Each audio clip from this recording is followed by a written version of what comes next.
सच्चे मित्र। बहुत समय पहले की बात है।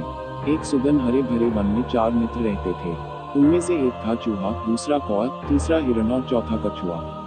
अलग अलग जाति के होने के बावजूद उनमें बहुत घनिष्ठता थी। चारों एक दूसरे पर जान चिपते थे। चारों घुल मिलकर रहते, खूब बातें करते और खेलते। वन में एक निर्मल जल का सरोवर था, जिसमें वह कछुआ रहता था। सरोवर के तट के पास ही एक जामुन का बड़ा पेड़ था। उसी पर बने अपने घोंसले में कौवा रहता था। पेड़ के नीचे जमीन में डोर बनाकर चूहा रहता था और निकट ही घनी झाड़ियों में ही हिरण का बसेरा था।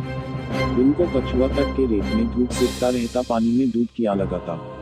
बाकी 3 मित्र भोजन की तलाश में निकल पड़ते और दूर तक घूमकर सूर्यास्त के समय लौट आते। चारों मित्र इकट्ठे होते, एक दूसरे के गले लगते, खेलते और धमा चौकड़ी मचाते। एक दिन शाम को चूहा और कौवा तो लौट आए, परंतु हिरण नहीं लौटा।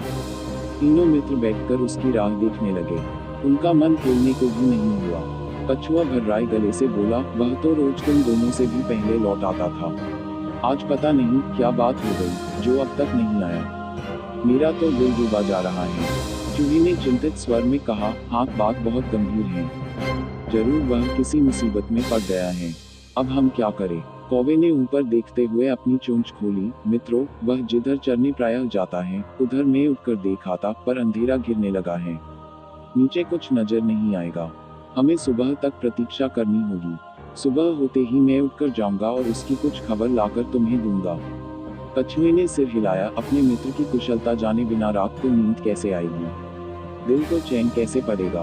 मैं तो सो अभी चल पड़ता हूँ, मेरी चाल भी बहुत धीमी है, तुम दोनों सुबह आ जाना। चूहा बोला, मुझसे भी हाथ पर हाथ धरकर नहीं बैठा जाएगा। मैं भी कछुए भाई के साथ चल पड़ सकता हूँ। कौवे भाई, तुम पाँव फटते ही चल पड़ना। कछुआ और चूहा तो चल दिए। कौवे ने रात आंखों में काटी। जैसे ही पाँव फटी, कौवा उठ चला। उड़ते उड़ते चारों ओर नजर डालता जा रहा था। आगे एक स्थान पर कछुआ और चूहा जाते उसे नजर आए। कौवे ने कां कां करके उन्हें सूचना दी कि उन्हें देख लिया है और वह खोज में आगे जा रहा है। अब कौवे ने हिरण को पुकारना भी शुरू किया। मित्र हिरण, तुम कहाँ हो? आवाज दो मित्र। तभी उसे किसी के रोने की आवाज सुनाई दी। स्वर उसके मित्र हिरण का सा था।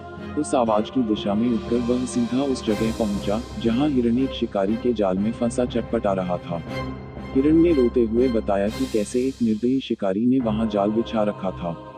दुर्भाग्यवश वह जाल न देख पाया और फंस गया। हिरण सुबका, शिकारी आता ही होगा, वह मुझे पकड़कर ले जाएगा और मेरी कहानी खत्म समझो। मित्र कौवे, तुम चूहे और कछुए को भी मेरा अंतिम नमस्कार कहना। कौवा बोला, मित्र, हम जान की बाजी लगाकर भी तुम्हें छुड़ा लेंगे। हिरण ने निराशा व्यक्त की, लेकिन तुम ऐसा कैसे कर पाओगे? कौवे ने पंख फैलाए। सुनो, मैं अपने मित्र चूहे को पीठ पर बिठाकर ले आता हूँ। वह अपने पैने दांतों से जाल कुतर देगा। हिरण को आशा की किरण दिखाई दी। उसकी आंखें चमक उठी। तो मित्र चूहे भाई को शीघ्र ले आओ। कौवा उड़ा और तेजी से वहां पहुंचा, जहां कछुआ तथा चूहा आ पहुंचे थे। कौवे ने समय नष्ट किए बिना बताया, मित्रों, हमारा मित्र हिरण एक दुष्ट शिकारी के जाल में कैद है।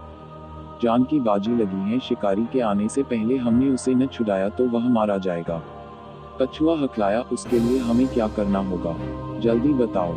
चूहे के तेज दिमाग ने कौवे का इशारा समझ लिया था। घबराओ मत कौवे भाई, मुझे अपनी पीठ पर बैठाकर हिरण के पास ले चलो।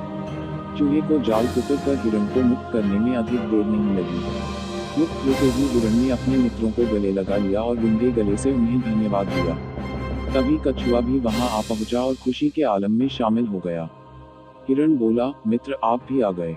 मैं भाग्यशाली हूँ, जिसे ऐसे सच्चे मित्र मिले हैं। चारों मित्र भाव विभोर होकर खुशी में नाचने लगे। एकाएक हिरण चौंका और उसने मित्रों को चेतावनी दी, भाइयों, देखो, वह जालिम शिकारी आ रहा है। तुरंत छिप जाओ। चूहा फौरन पास के एक बिल में घुस गया। कौवा उठकर पेड़ की ऊंची डाल पर जा बैठा। हिरण एक ही छलांग में पास की झाड़ी में जा घुसा व उछल हो गया। परंतु मंद गति का कछुआ 2 कदम भी न जा पाया था कि शिकारी आ धमका। उसने जाल को कटा देखकर अपना माथा पीटा। क्या फंसा था और किसने काटा? यह जानने के लिए वह पैरों के निशानों के सुराग ढूंढने के लिए इधर उधर देख ही रहा था कि उसकी नजर रेंगकर जाते कछुए पर पड़ी। उसकी आंखें चमक उठी। वाह, भागते चोर की लंगोटी ही सही। अब यही कछुआ मेरे परिवार के आज के भोजन के काम आएगा। बस उसने कछुए को उठाकर अपने थैले में डाला और जाल समेट कर चलने लगा। कौवे ने तुरंत हिरण व चूहे को बुलाकर कहा, मित्रों, हमारे मित्र कछुए को शिकारी थैले में डालकर ले जा रहा है। चूहा बोला, हमें अपने मित्र को छुड़ाना चाहिए, लेकिन कैसे? इस बार हिरण ने समस्या का हल सुझाया, मित्रों, हमें चाल चलनी होगी। मैं लंगड़ाता हुआ शिकारी के आगे से निकलूंगा। मुझे लंगड़ा जान वह मुझे पकड़ने के लिए कछुए वाला थैला छोड़ मेरे पीछे दौड़ेगा। मैं उसे दूर ले जाकर चकमा दूंगा। इस बीच चूहा भाई थैले को कुतरकर कछुए को आजाद कर देंगे। बस योजना अच्छी थी। लंगड़ाकर चलते हिरण को देख शिकारी की बाँछें खिल उठी। वह थैला पटक कर हिरण के पीछे भागा। हिरण उसे लंगड़ाने का नाटक कर घने वन की ओर ले गया और फिर चौकड़ी भरता, यह जा वह जा हो गया। शिकारी दांत पीसता रह गया। अब कछुए से ही काम चलाने का इरादा बनाकर लौटा तो उसे थैला खाली मिला। उसमें छेद बना हुआ था। शिकारी मुंह लटकाकर खाली हाथ घर लौट गया। सीखा, सच्चे मित्र तो जीवन में मुसीबतों का आसानी से सामना किया जा सकता है। अगर आपको कहानी पसंद आता है तो चैनल को सब्सक्राइब करें और लाइक करें और कमेंट करें। अपने मनपसंद कहानी सुनने के लिए कहानी का नाम बताएं।